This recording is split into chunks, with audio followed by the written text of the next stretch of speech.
Workplace safety.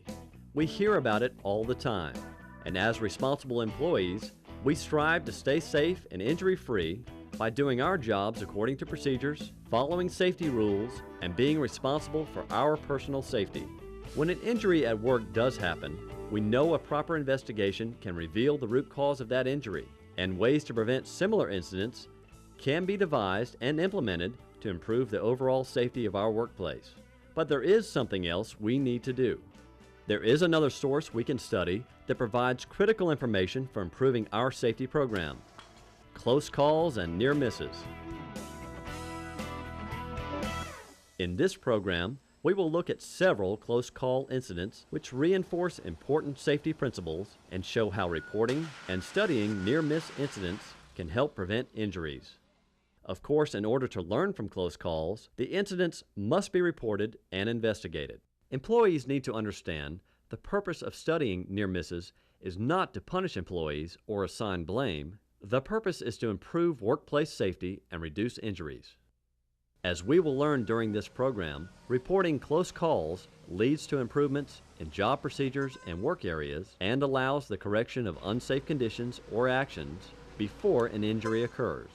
However, as our first example demonstrates, failing to report even a small incident allows hazards to escalate into more serious situations. A fork truck driver backs into a storage rack, pushing the rack into the aisleway on the other side. Luckily, the rack did not tip over onto nearby workers. Unfortunately, this close call went unreported. Troy Lodeholt handles materials as they arrive at the facility. He takes pallets of material and places them into storage areas. While moving a load of materials which obstruct his vision, Troy collides with the storage rack that was protruding into the aisleway. Since no one noticed the incident and no apparent damage was done, Troy continued working and left at the end of his shift without reporting the incident. Since I didn't see any damage and no one was looking, I didn't report it. No harm, no foul, you know? Troy didn't realize the collision had punctured a container of lubricating fluid inside the boxes. And by the time the next shift arrived, the fluid had made its way into the aisleway. I didn't see the spill until I'd walked right through it. I almost lost my balance and fell, but I didn't.